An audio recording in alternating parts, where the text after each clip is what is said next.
എല്ലാവർക്കും നിമിഷാസ് കിച്ചണിലേക്ക് സ്വാഗതം. ഇന്ന് നമുക്ക് നല്ല ടേസ്റ്റി ആയിട്ടുള്ള എണ്ണ മാങ്ങച്ചാറ് എങ്ങനെ തയ്യാറാക്കണേന്ന് നോക്കാം. അപ്പോൾ ഇത് വീട്ടില് അമ്മ സ്ഥിരമായിട്ട് തയ്യാറാക്കുന്ന ഒരു അച്ചാറിന്റെ റെസിപ്പി തന്നെയാണ്.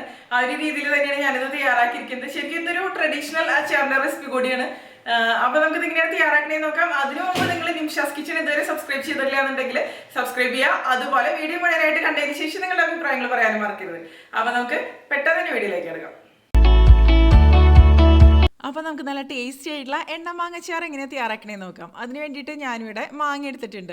ഇതിപ്പോൾ നമ്മുടെ നാട്ടിലൊക്കെ സാധാരണ കിട്ടണം മൂവാണ്ടൻ മാങ്ങയാണ്. നിങ്ങൾക്ക് ഏത് മാങ്ങ വേണമെന്നുണ്ടെങ്കിലും ഉപയോഗിക്കാം. പക്ഷേ ഒരുപാട് പുളിയുള്ള മാങ്ങ അത്രയ്ക്ക് നന്നായിട്ട് വരില്ല. നന്നായിട്ട് മൂത്ത അല്ലെങ്കിൽ നന്നായിട്ട് വിളഞ്ഞ മാങ്ങ തന്നെ ഇതിന് വേണ്ടിയിട്ട് ഉപയോഗിക്കാം. അപ്പോഴായിരിക്കും നല്ല ടേസ്റ്റി ആയിട്ട് തന്നെ മാറുക. ഞാനിപ്പോൾ 1.5 കിലോ അളവിലാണ് മാങ്ങ ഇതിന് വേണ്ടിയിട്ട് എടുത്തിരിക്കുന്നത്. അപ്പോൾ ഈ ഒരു അച്ചാറ് നമ്മൾ തയ്യാറാക്കുന്ന സമയത്ത് മാങ്ങയുടെ തൊലിയൊന്നും കളയില്ല. തൊലിയോട് കൂടി തന്നെയാണ് കട്ട് ചെയ്തെടുക്കുക. അപ്പോൾ നമുക്കിതൊന്ന് കട്ട് ചെയ്യാം. കുറച്ച് വലിയ കഷ്ണങ്ങളായിട്ട് തന്നെയാണ് ഈ അച്ചാറിന് വേണ്ടിയിട്ട് നമ്മൾ കട്ട് ചെയ്ത് എടുക്കേണ്ടത്. അപ്പോൾ മാങ്ങ കണ്ടില്ലേ, നന്നായിട്ട് മൂത്ത് വന്നിട്ടുണ്ട്. അതായത് പഴുത്തിട്ടില്ല, അതിന് മുമ്പുള്ളൊരു സ്റ്റേജിലാണ് ഞാനിപ്പോൾ ഇത് എടുത്തിരിക്കുന്നത്. ഇപ്പോൾ ഞാനിവിടെ ബാംഗ്ലൂർ താമസിക്കുന്ന കാരണം ഇപ്പോൾ നമുക്ക് കറക്റ്റായിട്ടുള്ളൊരു രീതിയിലുള്ള മാങ്ങ കിട്ടണമെന്നില്ല. മൂത്ത മാങ്ങയായിരിക്കണം എന്നുള്ളത് നിർബന്ധമാണ് കേട്ടോ. എന്നാൽ തന്നെയായിരിക്കും ടേസ്റ്റ് വരിക. അതിപ്പോൾ ഏത് അച്ചാർ തയ്യാറാക്കണമെന്നുണ്ടെങ്കിലും അങ്ങനെ തന്നെയായിരിക്കും. അതിനുശേഷം ഇതുപോലെ ആദ്യം 2ആയിട്ട് കട്ട് ചെയ്തിട്ട് ഇതുപോലെ കുറച്ച് വലിയ കഷ്ണങ്ങളായിട്ട് ഈ ഒരു രീതിയിലാണ് സാധാരണ എണ്ണ മാങ്ങച്ചാറിന് വേണ്ടിയിട്ട് മാങ്ങ കട്ട് ചെയ്തെടുക്കുക, തൊലിയോട് കൂടിയുള്ള കഷ്ണങ്ങൾ. അപ്പോൾ സാധാരണ ഇപ്പോൾ നാട്ടിലൊക്കെ ഞാൻ കണ്ടിരിക്കുന്നത് പണ്ടൊക്കെ മയിൽപ്പീലി മാങ്ങ എന്ന് പറഞ്ഞിട്ടൊരു മാങ്ങയുണ്ട്. എനിക്ക് അറിയില്ല എല്ലാവർക്കും അറിയോ എന്താന്ന്, ലോക്കൽ ലാംഗ്വേജ്, അതായത് ലോക്കലായിട്ടുള്ളൊരു വേർഡാണോ എന്ന് അറിയില്ല കേട്ടോ. അപ്പോൾ ആ മാങ്ങയാണ് സാധാരണ ഉപയോഗിക്കാറ്. പക്ഷേ മൂവാണ്ടൻ മാങ്ങ ഉപയോഗിക്കാറുണ്ട്. എൻ്റെ അമ്മയൊക്കെ തയ്യാറാക്കുന്ന സമയത്ത് മൂവാണ്ടൻ മാങ്ങയും ഉപയോഗിക്കാറുണ്ട്. ആ ഒരു മാങ്ങയൊന്നും അങ്ങനെ അവൈലബിൾ ആവാറില്ല. അപ്പോൾ എല്ലാം നമുക്ക് ഈ ഒരു രീതിയിൽ തന്നെ കട്ട് ചെയ്ത് വെക്കാം. നമുക്ക് ഞാൻ ഈ ഒരു മാങ്ങ നന്നായിട്ട് കഴുകിയെടുത്തതിന് ശേഷം വെള്ളമൊക്കെ തുടച്ചെടുത്തിട്ടാണ് കട്ട് ചെയ്തെടുക്കുന്നത്. അല്ലെങ്കിൽ നിങ്ങൾക്ക് ഈസി ആയിട്ട് ഇതുപോലെ കട്ടിംഗ് ബോർഡിൽ വെച്ചിട്ടുണ്ടെന്നുണ്ടെങ്കിലും കട്ട് ചെയ്തെടുക്കാം. അപ്പോൾ വലിയ കഷ്ണങ്ങളായ കാരണം എളുപ്പത്തിൽ തന്നെ നമുക്ക് കട്ട് ചെയ്തെടുക്കാൻ പറ്റും. അപ്പോൾ തൊലിയോട് കൂടിയുള്ള ഭാഗങ്ങൾ മാത്രമാണ് നമ്മൾ ഈ ഒരു റെസിപ്പിക്ക് വേണ്ടിയിട്ട് ഉപയോഗിക്കുള്ളൂ. ബാക്കി ഭാഗങ്ങൾ വേറെ എന്തിനെങ്കിലും വേണ്ടിയിട്ട് നമുക്ക് മാറ്റി വയ്ക്കാം. ഇനി നമുക്ക് ഈ മാങ്ങയൊന്ന് ഉണക്കിയെടുക്കണം. ഉപ്പൊന്നും ചേർക്കില്ല, അല്ലാതെ തന്നെയാണ് ഉണക്കിയെടുക്കേണ്ടത്. ഇപ്പോൾ ഒരുപാട് ഡ്രൈ ആക്കി, എന്താ പറയുക, ഭയങ്കരമായിട്ട് ഡ്രൈ ആക്കി മാറ്റരുത്. പക്ഷേ അത്യാവശ്യം ഒന്ന് ഉണങ്ങി വരണം. ഒരു ദിവസത്തെ വെയിലൊന്നും വേണ്ടി വരില്ല. നാട്ടിലൊക്കെ ഈ സമയത്ത് നല്ല വെയിലായിരിക്കുമല്ലോ. അപ്പോൾ വെയിലത്ത് വെച്ച് ഉണക്കിയെടുക്കുമ്പോഴായിരിക്കും കറക്റ്റായിട്ട് വരിക. തൊലിയുടെ കളറൊക്കെ ഒന്ന് മാറി ഒന്ന് ചെറുതായിട്ട് വരും മാങ്ങ ഒന്ന് ഉണങ്ങി വരുന്ന സമയത്ത്. ഞാനിപ്പോൾ ഇവിടെ ബാംഗ്ലൂർ ഫ്ലാറ്റിൽ താമസിക്കുന്നത് കാരണം എനിക്കിപ്പോൾ ഇവിടെ ബാൽക്കണിയിൽ വെയിലൊന്നുമില്ല. അപ്പോൾ ഞാൻ എന്താ ചെയ്തതെന്ന് വെച്ചാൽ ഇത് ഓവനിൽ വെച്ചൊന്ന് ബേക്ക് ചെയ്തെടുക്കുകയാണ് ചെയ്തത്. അപ്പോൾ ഇങ്ങനെയാണെന്നുണ്ടെങ്കിലും കുഴപ്പമില്ല. പക്ഷേ പെർഫെക്റ്റ് ടേസ്റ്റ് വരണമെന്നുണ്ടെങ്കിൽ ഉണക്കിയെടുക്കുന്നത് തന്നെയായിരിക്കും നല്ലത്. ഇനി നമുക്കിത് തയ്യാറാക്കാൻ വേണ്ടിയിട്ട് തുടങ്ങാം.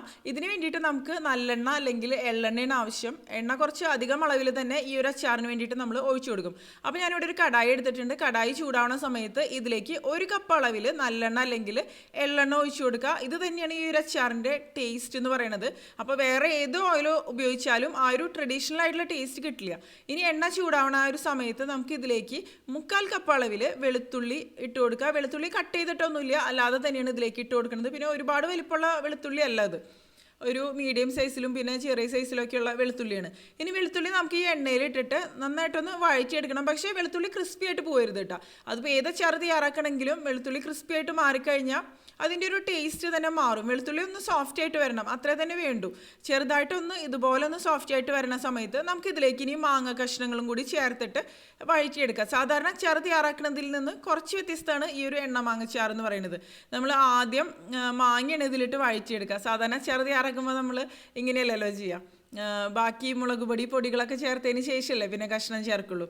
അപ്പോൾ ഇതുപോലെ എണ്ണയിലിട്ടിട്ട് നമ്മൾ വഴറ്റിയെടുക്കുമ്പോൾ തന്നെയാണ് ഇതിൻ്റെ ഒരു ടേസ്റ്റ് നന്നായിട്ട് വരിക. പിന്നെ നമ്മൾ ഈ മാങ്ങ വെയിലത്ത് വെച്ച് ഉണക്കുമ്പോൾ അത് കുറച്ചൊന്ന് എന്താ പറയുക ഡ്രൈ ആയിട്ടായിരിക്കുമല്ലോ ഇരിക്കുക.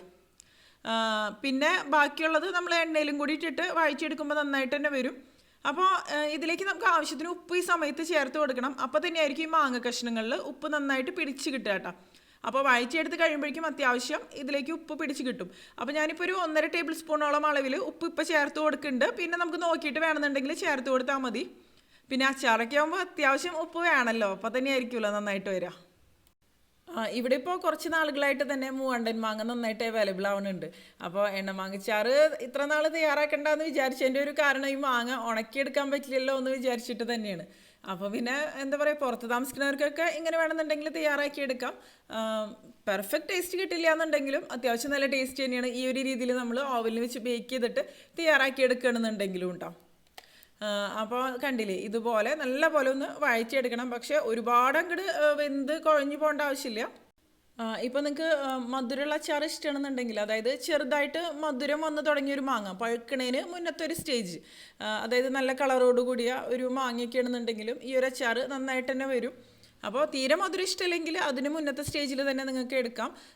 അതായത് നന്നായിട്ട് വിളഞ്ഞ മാങ്ങ ആണെന്നുണ്ടെങ്കിൽ എടുക്കാം കേട്ടോ. ഇപ്പോൾ കണ്ടില്ലേ, ഇതിപ്പോൾ ഞാൻ നല്ല പോലെ തന്നെ ഒന്ന് വഴച്ചെടുത്തിട്ടുണ്ട്. ഇത് മതി. ഇനി നമുക്കിതിലേക്ക് പൊടികളൊക്കെ ഒന്ന് ചേർത്ത് കൊടുക്കണം. അപ്പോൾ അതിനു മുമ്പായിട്ട് നമുക്കിത് ലോ ഫ്ലെയിമിൽ വെച്ച് കൊടുക്കാം. ഞാനൊരു മീഡിയം ഫ്ലെയിമിൽ വെച്ചിട്ട് തന്നെയായിരുന്നു ഇത്ര സമയം വഴച്ചെടുത്തിരുന്നത് കേട്ടോ.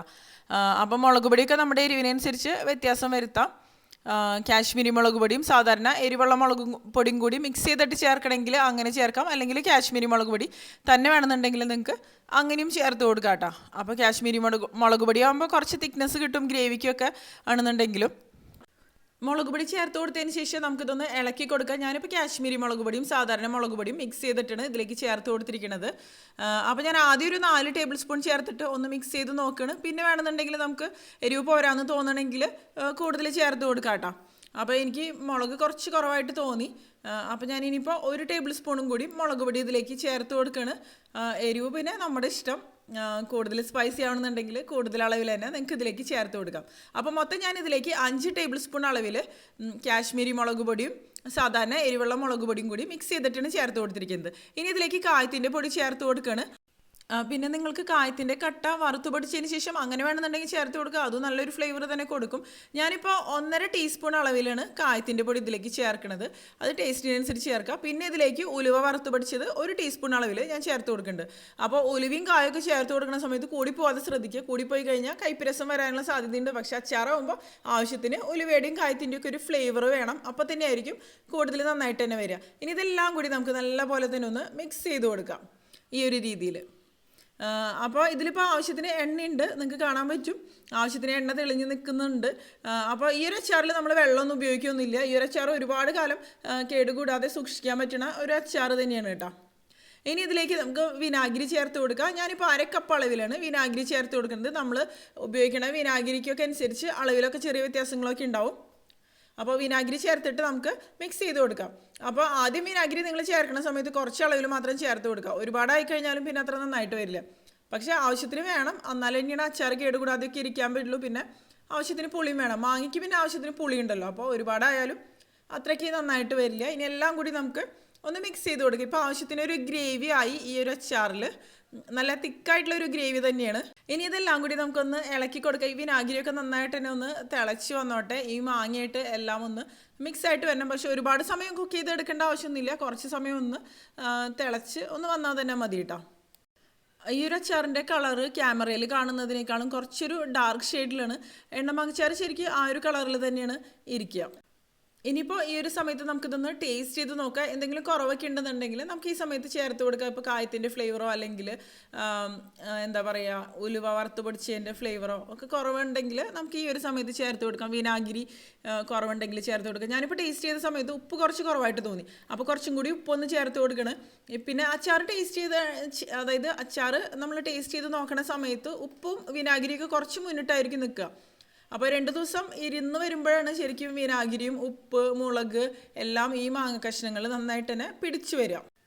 ഈ ഒരു അച്ചാർ നിങ്ങൾക്ക് ഉണ്ടാക്കിയപ്പോൾ തന്നെ വേണമെന്നുണ്ടെങ്കിൽ കഴിക്കാം. പക്ഷേ കുറച്ച് ദിവസം ഇരിക്കുമ്പോഴായിരിക്കും ഈ ഒരു അച്ചാർ, അതായത് ഈ മാങ്ങയൊക്കെ, അതായത് മാങ്ങയുടെ തൊലി ഉണ്ടല്ലോ, അതൊക്കെ നല്ല സോഫ്റ്റ് ആയിട്ട് തന്നെ മാറുക. ഇരിക്കും തോറും നല്ല ടേസ്റ്റി ആയിട്ട് വരുന്ന ഒരു അച്ചാറിൻ്റെ റെസിപ്പി തന്നെയാണ് ഇത്. ഇപ്പോൾ കണ്ടില്ലേ, നമ്മുടെ നല്ല ടേസ്റ്റി ആയിട്ടുള്ള എണ്ണ മാങ്ങച്ചാർ റെഡി ആയിട്ടുണ്ട്. ഞാൻ ഫ്ലെയിം ഓഫ് ചെയ്ത് കൊടുത്തിട്ടുണ്ട്. ഈ ഒരു രീതിയിൽ തന്നെയാണ് ഇതിരിക്കുക. എണ്ണയ്ക്ക് അത്യാവശ്യം ഒന്ന് തെളിഞ്ഞ് നിൽക്കണം. നമ്മൾ ഇത് ബോട്ടിൽ ആക്കി വെക്കുന്ന സമയത്ത് ഇതിൻ്റെ മുകളിൽ എണ്ണ കുറച്ചിങ്ങനെ തെളിഞ്ഞ് നിൽക്കണം. അപ്പോൾ തന്നെ ആയിരിക്കും ഇത് കേടുകൂടാതെ നമുക്ക് സൂക്ഷിക്കാൻ പറ്റും. ഇത് ഫ്രിഡ്ജിൽ വെക്കേണ്ട ആവശ്യമൊന്നുമില്ല. അല്ലാതെ പുറത്ത് വെച്ചാലും നല്ല അടിപൊളിയായിട്ട് തന്നെ നമുക്കിത് ഒരുപാട് നാൾ കേടുകൂടാതെ സൂക്ഷിക്കാൻ പറ്റും. അപ്പോൾ ചോറിൻ്റെ കൂടെയൊക്കെ നല്ല അടിപൊളി കോമ്പിനേഷൻ തന്നെയാണ്. പിന്നെ അച്ചാർ നിങ്ങൾ സ്റ്റോർ ചെയ്ത് വെക്കുന്ന സമയത്ത് എപ്പോഴും ഒരു ഗ്ലാസ് ജാറിൽ സ്റ്റോർ ചെയ്യുക. ഗ്ലാസ് ജാർ സ്റ്റെറിലൈസ് ചെയ്തതിന് ശേഷം ഉണക്കിയെടുത്തിട്ട് അച്ചാർ സ്റ്റോർ ചെയ്ത് വെക്കുക. എപ്പോഴും എടുക്കാൻ വേണ്ടിയിട്ട് ഉപയോഗിക്കുന്ന അച്ചാറാണെന്നുണ്ടെങ്കിൽ ചെറിയൊരു ബോട്ടിൽ വേറെ മാറ്റി വയ്ക്കുക. അപ്പോൾ അങ്ങനെയാകുമ്പോൾ ഒരുപാട് നാൾ നമുക്കിത് കേടുകൂടാതെ സൂക്ഷിക്കാൻ പറ്റും. അപ്പോൾ ഈ ഒരു രീതിയിൽ നിങ്ങൾ എണ്ണമാങ്ങ അച്ചാർ ഇതുവരെ തയ്യാറാക്കി നോക്കിയില്ല എന്നുണ്ടെങ്കിൽ തീർച്ചയായിട്ടും തയ്യാറാക്കി നോക്കുക. നല്ല ടേസ്റ്റി ആയിട്ടുള്ള ഒരു അച്ചാറിൻ്റെ റെസിപ്പി തന്നെയാണ്. അതിനുശേഷം നിങ്ങളുടെ അഭിപ്രായങ്ങളൊക്കെ ഒന്ന് പറയാം. പിന്നെ നിങ്ങൾക്ക് വീഡിയോ ഇഷ്ടപ്പെട്ടെന്നുണ്ടെങ്കിൽ നിങ്ങളുടെ കൂട്ടുകാരിലേക്ക് ഷെയർ ചെയ്യാം. അതുപോലെ സബ്സ്ക്രൈബ് ചെയ്യാത്തവരുണ്ടെന്നുണ്ടെങ്കിൽ നിംഷാസ് കിച്ചൺ തീർച്ചയായിട്ടും ഒന്ന് സബ്സ്ക്രൈബ് ചെയ്യാട്ടോ. പിന്നെ അഭിപ്രായങ്ങൾ കമന്റ് ചെയ്യാനും അതുപോലെ വീഡിയോ ലൈക്ക് ചെയ്യാനും മറക്കരുത്. അപ്പോൾ മറ്റൊരു അടിപൊളി റെസിപ്പി നമുക്ക് വീണ്ടും കാണാം.